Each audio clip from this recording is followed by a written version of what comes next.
I was an early convert to digital publishing. I was working at the Denver Post in the late 90s into around the year 2000, and they created a position of digital editor. My first reaction was, what's that? The editor of the paper asked me to do it, probably because I was the youngest of his managers, although he'd never say that. But he asked me to do it.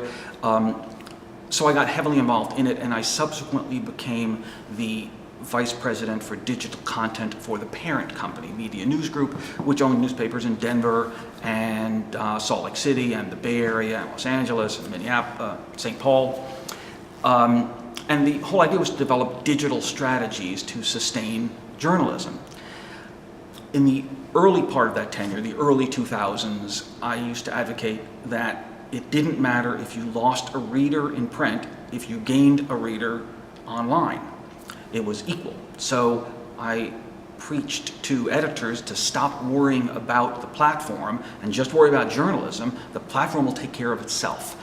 I would say by 2008, 2007, it became obvious that that was not true. We were trading dollars for nickels. The value of a print reader was much, much, much greater than the value of a digital reader to the advertiser. So that's the problem that the industry is in now. It has not figured that one out. And although readership is up, almost every local newspaper or regional newspaper will have more readers now than it did 10 years ago and 20 years ago. It isn't monetizing those readers. I hate that word monetize. I'm not even sure it is a word, but it's a word everybody uses. They're getting the readers, they're getting the eyeballs, but they're not getting the revenue associated with it. So it's not a readership problem, it's a revenue problem. To me, there is only one solution, and I really do believe this, and that is for the readers to pay for the content. The New York Times has crossed this threshold successfully. The Wall Street Journal is there. The Washington Post will get there. Whether everybody else does or not remains to be seen.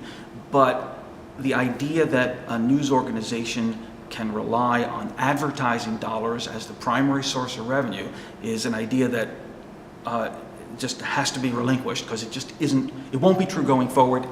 It is still true today. It won't be true in the future.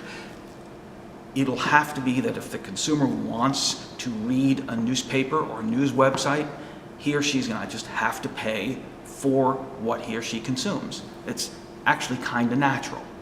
If you really think about it, the business model that has existed for 100 years is really contrary to every other business model that's there. In any other situation, if the consumer wants a product or service, he or she would pay for it. Simple. Capitalism, it works.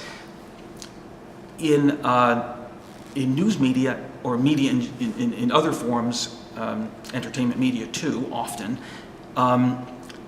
the consumer isn't paying for what he or she consumes.